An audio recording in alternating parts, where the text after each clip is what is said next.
Today's guest is the author of 6 Pairs of Sandals, Yesterday's Footsteps and Today's Women's Ministry. Dr. Deborah Waterbury addresses 6 specific needs for women who minister to other women. You'll hear her beautiful story. We'll talk about her book today here on Babbie's House. Stay tuned. A word of encouragement is coming your way. Well, welcome back to the show. I want to introduce you to Dr. Deborah Waterbury. She is the author of 6 Pairs of Sandals, Yesterday's Footsteps and Today's Women's Ministry. She is a visionary. She is a leader for women who are leaders, who lead other women, and she inspires them and gives them tools for women's ministry. Will you help me to welcome to Babbie's House Dr. Deborah Waterbury? It's good to have you on the show, my friend. Thank you so much. Thank you for coming today. Oh, of course, it's my pleasure. You know, Dr. Deborah, this is an area of passion for me. I am just fired up about women's ministry, write books and Bible studies. I'm glad to hear Yeah, that. yes, write books and Bible studies for women.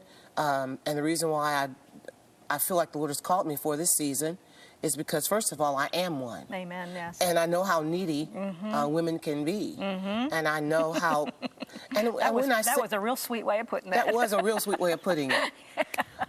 But, you know, there are women. God has placed women on the front line of His army. Amen. For this time that we're living in. Yes. Because women have taken the forefront. I mean, listen, we had a woman running for president. Yes, yes. So there are women who are equipped to lead, yes, whether we do it on purpose or whether we do it by default, because there are a lot of women who are single moms, absolutely, and they need all the resources that they can get.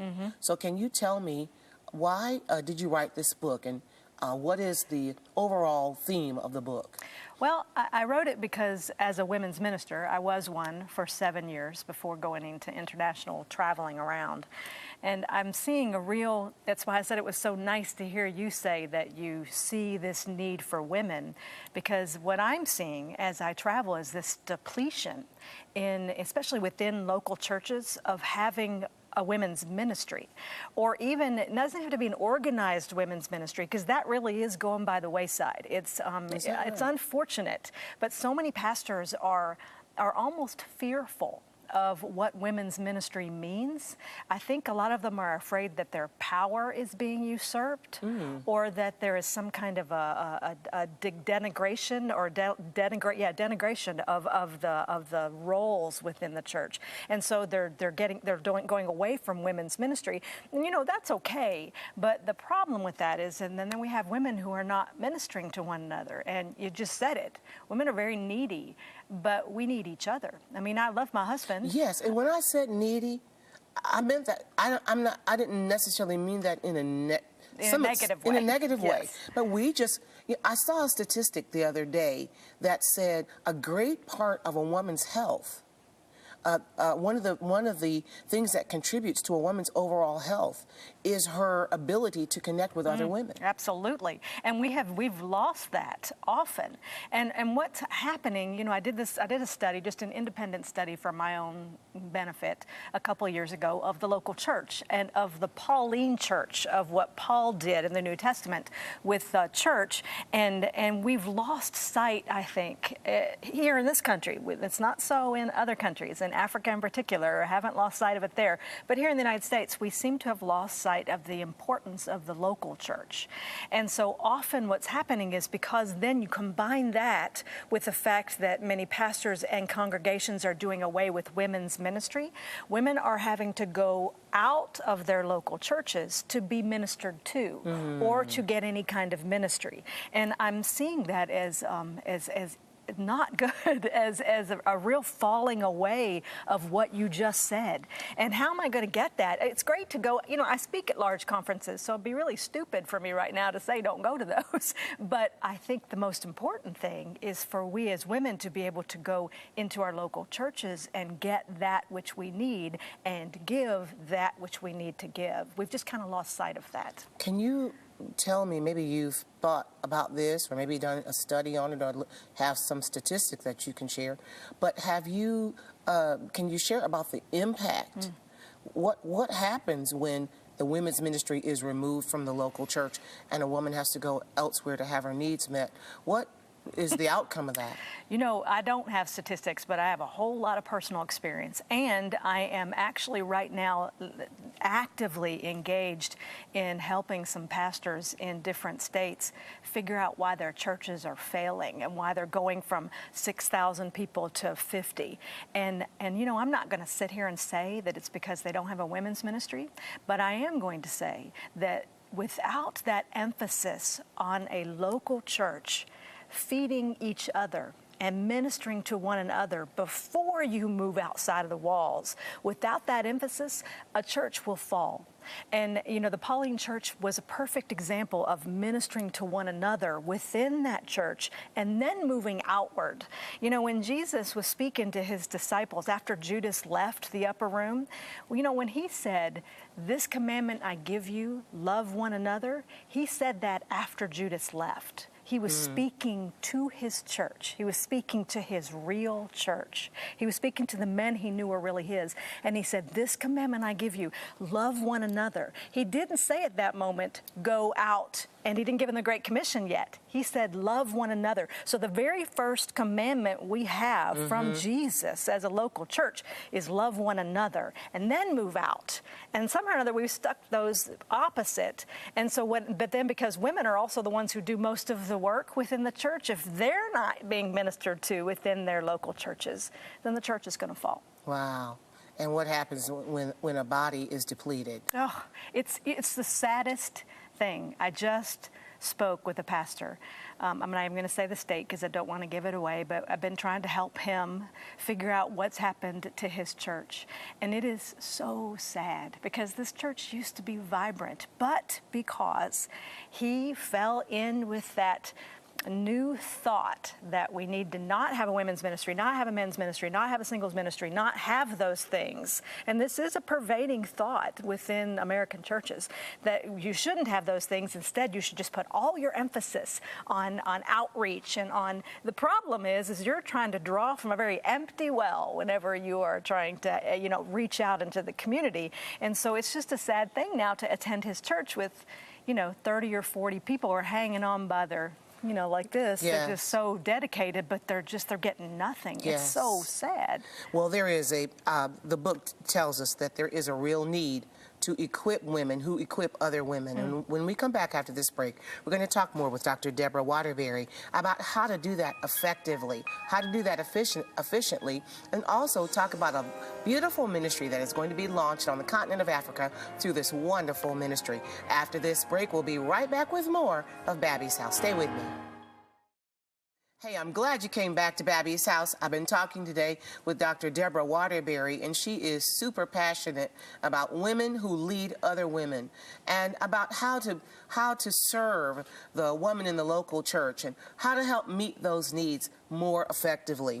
Dr. Deborah, in your book called 6 Pairs of Sandals, Yesterday's Footsteps and Today's Women's Ministry, you deal with 6 essential steps or principles. Talk to us about those. Well, I could have chosen any 6 women. There are loads of women in the Bible. Any concept that women are not important in the church is not a biblical concept. God uses women from beginning to end. So what I did, though, was try to choose 6 women in the Bible who demonstrate 6 very clear-cut areas where women can and have ministered to each other within the local church, and then let you see what qualities that woman had, hopefully be able to align yourself with that woman, and then gave you some real helpful tools, hopefully, within the book to help you step out in those sandals in your own local church. Can you give us an example of one of those women? Sure. You know, I of course picked Deborah, but that's not who I want to talk about. I should talk about her because, you know, she's Deborah and whatever, but everybody talks about Deborah because she was this big leader. But my favorite one in the book is Tabitha, or Dorcas.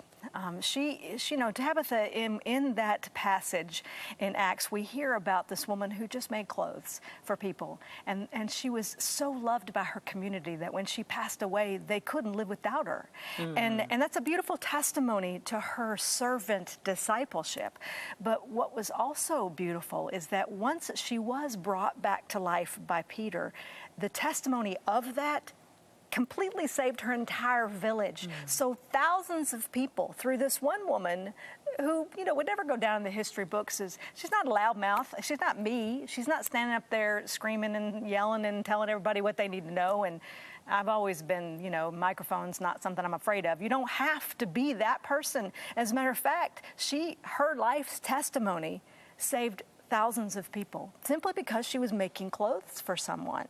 Dorcas, or Tabitha, depending on what translation you're reading, is a perfect example of how we as women, in whatever way God has gifted us, can minister to one another. And those impacts are so far-reaching. There's a woman in my local, in Tucson, and she doesn't go to my church, but she's an older lady, and her ministry is simply to make pies. She makes, if you're a new person in the church, she makes you an apple pie. What in the world? I know. And then she takes it to the house. And do you know how many people? It is adorable. And she thinks she's not doing anything.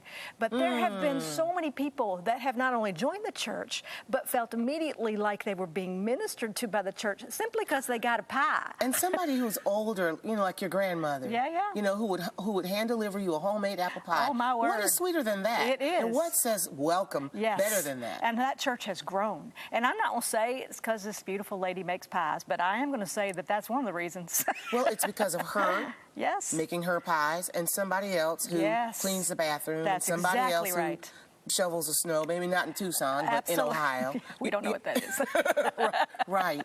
But I love the fact that you talk about Tabitha, who is unassuming. Yes. Who is not on a big stage with bright lights. No. But I would say most of the people who are in the church are like Tabitha. Absolutely. And not like the person who's on the big stage with the bright lights. Yes. And so what that tells us is that the church is made up of everyday, ordinary people like you, like me, like Tabitha, who are unassuming, who blend in with the background, but the church won't survive without them. Amen. And if you breathe, you have a ministry, period.